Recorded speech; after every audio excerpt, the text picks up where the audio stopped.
విద్యార్థి అంటే గిట్లుండాలని మంచిగా చదివి ఎవరితోటి కొట్లాటలు పంచాదలు లేకుండా సిన్సియర్గా ఉండేటోళ్ళను చూపెడుతుంటారు. లీడర్లు అంటే గిట్లుండాలని పబ్లిక్ తిప్పలు తీర్చేటోళ్ళను, పబ్లిక్ ఫాయిదా అయ్యే పనులు చేసేటోళ్ళను చూపెడుతుంటారు. పోలీసులు అంటే గిట్లుండాలని స్ట్రిక్ట్గా ఉండేటోళ్ళను, కామన్ మ్యాన్ కష్టం తీర్చేటోళ్ళను చూపెడుతుంటారు. వాళ్ళనే రోల్ మోడల్గా తీసుకోవాలని సుతం చెప్తుంటారోలా. అట్లనే పంతులంటే ఎట్లుండొద్దో చెప్పనీకే రేపు రేపు గీ పంతులనే చూపెడుతుంటారు కావచ్చు. చూడుండ్రి ఆ గురువు గారు ఎంత ఘనకార్యం చేసిండ్రో బల్లే. ఏయ్ భూమి ఏంది గుండ్రంగా తిరుగుతున్నది? ఎవలన్నా తిరగకుంటా ఆపుండ్రి. ఇళ్ళకి ఏడ పని లేనట్టుంది. నిమ్మలంగా వండుకొని ఇత్తలేరు కదా, తాపకు లేపుకుంటా డిస్టర్బ్ చేస్తున్నారు. What is this non sense? Board ముంగట నిలవాడి పాఠాలు చెప్పాల్సిన పంతులు బల్ల మీద ఎందుకు వండుకోవాల్సి వచ్చిందో సమజైంది కదా.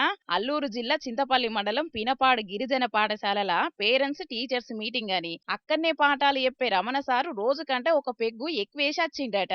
గంతే ఇక మందు మంచిగా పనిచేసింది, సారును పనిచేయకుండా చేసింది. పేరెంట్స్ అత్తున్నారు, గట్టిగా మాట్లాడాలని ధైర్యం కోసం వేసుకున్నాడో లేకుంటే రోజు దాగిన పానానికి ఇవాళ దాగకుంటే నిలబడదని వేసుకున్నాడో తెలియదు గాని తల్లిదండ్రుల ముంగట తప్పదాగి బోల్ర పడేటలకు ఆంధ్ర ఫేమస్ అయిండు రమణ సారు. పిల్లగాళ్లను పట్టించుకోవాల్సిన పంతులునే స్టూడెంట్లు పట్టుకునేటాలకు వైరల్ గా వచ్చిండు. పిల్లగాన్లు చెప్పిన మాట ఇంటలేరని సారు చెప్పాల్సింది పోయి ఈయన గురించే పెద్ద సార్లకి చెప్పే కాడికొచ్చిందని తల్లిదండ్రులు బగ్గనే గరమైండ్రు. ఇక ఈ సారు ముచ్చట తెలిసి సస్పెన్షన్ తోని సన్మానం చేసిండ్రు పెద్ద అధికారులు.